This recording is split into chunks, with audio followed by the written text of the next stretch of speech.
तो दोस्तों, कैसे हैं आप। तो आज हम बात करेंगे मध्य प्रदेश सरकार द्वारा जो ITI ट्रेनिंग ऑफिसर 2024 की वैकेंसी निकाली गई थी, उसके तहत कोपा ट्रेड की 70 वैकेंसी निकाली गई थी। उसका एग्ज़ाम 30 सितंबर, 1 अक्टूबर और 3 अक्टूबर को संपन्न हुआ था, जिसमें कुल 70 पद थे। जिसके तहत हम देखेंगे कि किस किस कैटेगरी में कितने कितने पद हैं। जैसे कि आप देख पा रहे हैं, अनारक्षित के तहत 20 वैकेंसी थी, EWS की 6 वैकेंसी है, अनुसूचित जाति की 11 है, अनुसूचित जनजाति की 14 है और अन्य पिछड़ा वर्ग की 19।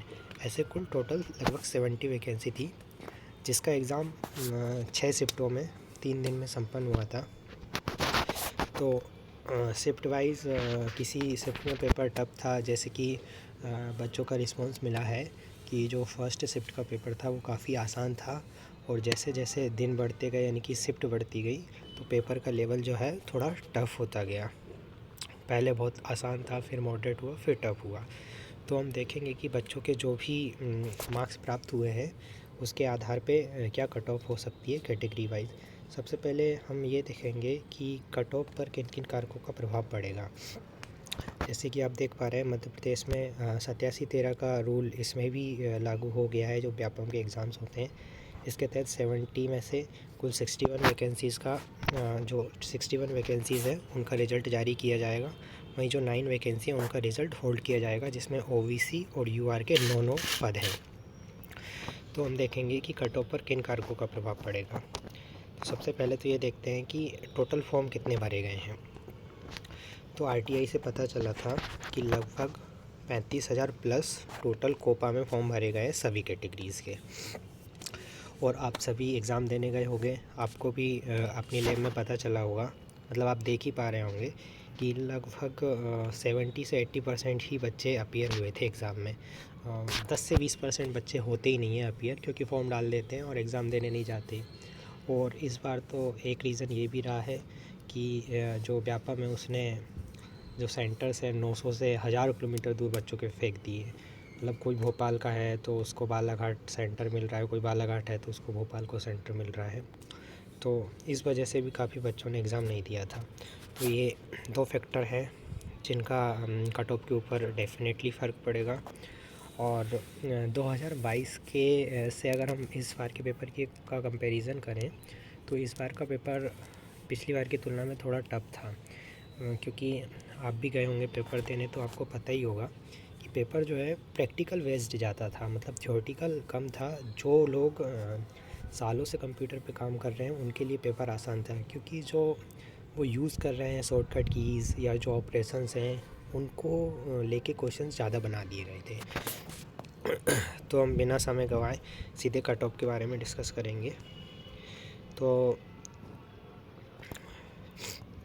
लास्ट ईयर का कट ऑफ को ध्यान में रखते हुए और इस बार बच्चों के जो मार्क्स प्राप्त हुए हैं और जो पेपर का लेवल था उसके हिसाब से अगर हम कट ऑफ का अंदाज़ा लगाएं तो अनरिजर्व्ड की लगभग जो है 86 से 88 रहने की संभावना है।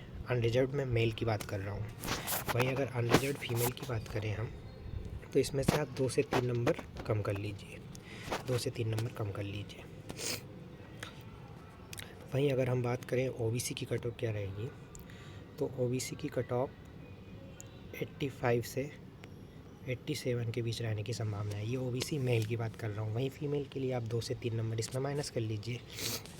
वहीं अगर हम EWS की बात करें तो EWS की कट ऑफ, EWS की जो कट ऑफ है वो 83 से और 86 तक होने की संभावना है, EWS मेल की। वहीं फ़ीमेल के लिए आप 2 से 3 नंबर इसमें माइनस कर लीजिए। वहीं अगर OBC की कट ऑफ देखें हम, वहीं अगर हम SC की कट ऑफ देखें तो SC की कट ऑफ जो है वो 82 से 84 रहने की संभावना है OBC मेल की। वहीं OBC फीमेल की 80 से 82, वही 2 से 3 नंबर आप कम कर लीजिए। वहीं ST की अगर कट ऑफ देखें, ST की कट ऑफ अगर हम देखें तो ये लगभग 79 से 83 रहने की संभावना है। वहीं अगर फ़ीमेल की देखें तो आप 2 से 3 नंबर इसमें कम करेंगे तो 76 से 79 इसके रहने की संभावना है। इसमें +1 भी हो सकता है और -1 भी हो सकता है।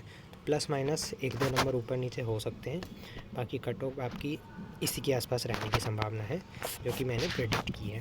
क्योंकि कैंडिडेट्स के जो मार्क्स प्राप्त हुए हैं और जो पेपर का लेवल था, बच्चों के मार्क्स भी इतना स्कोर नहीं है। कुछ बच्चे हैं जिन्होंने अच्छा स्कोर किया है, लेकिन ऐसा नहीं है कि सभी लोगों ने अच्छा स्कोर किया है।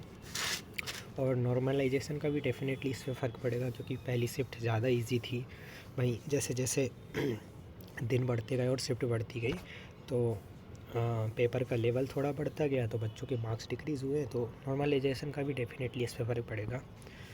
तो दोस्तों, जल्दी फाइनल आंसर की आ जाएगी। उसके बाद हम फिर से कट ऑफ की वीडियो लेके आएंगे और देखेंगे कि अब बच्चों के मार्क्स कितने हो रहे हैं, क्योंकि काफ़ी क्वेश्चन पे ऑब्जेक्शन लगा है, तो उनके आंसर्स चेंज होने की संभावना है। इससे भी बच्चों के मार्क्स पे डेफिनेटली इफ़ेक्ट पड़ेगा और जल्दी ही इसका रिज़ल्ट आ जाएगा। तो मैं उम्मीद करूँगा दोस्तों, आप सिलेक्ट होने के बाद ज़रूर कमेंट करेंगे। धन्यवाद।